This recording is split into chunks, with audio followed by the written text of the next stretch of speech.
Two labs tested the same honey last year. One lab said 4% of it was fake. The other lab said 46%. Same product, same year, same planet. And here's the part that ruined my week. They were both right. So either somebody's lying or we don't actually know what's in the jar on your shelf. Stick with me because the answer is way stranger than a scandal, and by the end you'll understand why nobody can really tell you if your honey is honey. Let's start with the boring part, because the boring part is actually true. Honey's good for you. Not influencer good, study good. It calms a cough better than the syrup you paid for. Put it on a wound, the wound closes faster. And a whole stack of clinical trials, 18 of them, found honey lowered people's cholesterol and their blood sugar. Which is a little insane because honey is basically sugar wearing a tiny hat. But that study came with one condition attached, and this entire video lives inside it. The honey in those trials was raw, and it came from a single kind of flower. Raw, one flower. Write that on your hand because it's coming back at the end and it's the whole point. The honey that helps your cholesterol isn't the honey you think you're buying. It's a specific thing from a specific source and most jars aren't that. Keep those two words in your pocket. We're going to need them. Now the question you actually clicked on. Can honey make you fat? No, nothing makes you fat by itself. You get there by eating more than you burn, slowly over years like a mortgage. But here's the part I enjoy. A spoon of honey has more calories than a spoon of sugar. It's denser, it's heavier, you're getting more.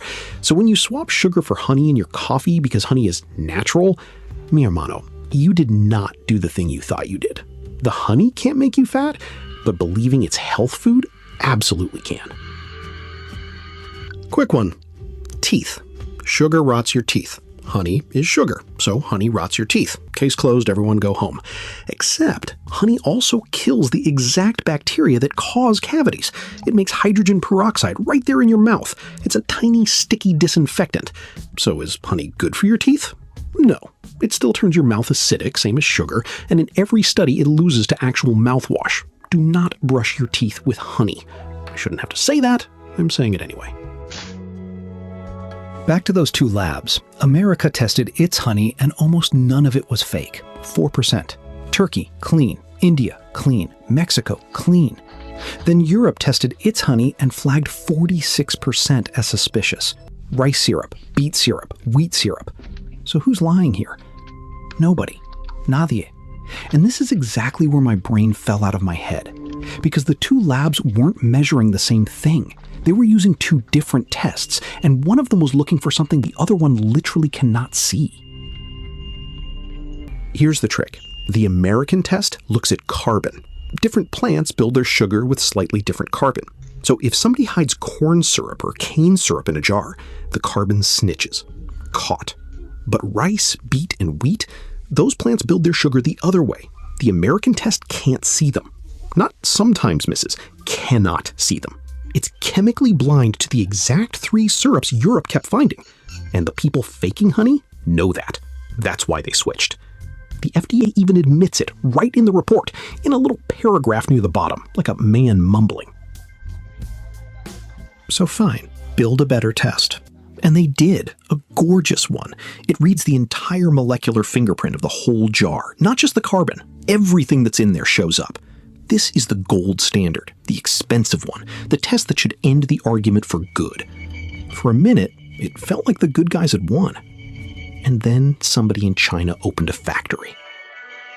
That factory started selling syrup engineered specifically to pass the good test.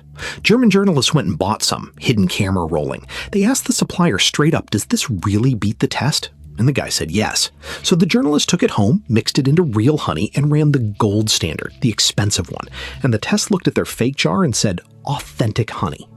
Honey is now the third most faked food on Earth, behind milk and olive oil. We're not really testing honey anymore. We're playing chess against a syrup factory, and we're losing. Think about what that actually means. Every time we build a better test, the factory studies it and builds a syrup that slips past. Better test, better fake, better test, better fake. It's a loop, and the factory's cheaper and faster than the lab. So the honest answer to can we tell if your honey is real is not reliably, not anymore.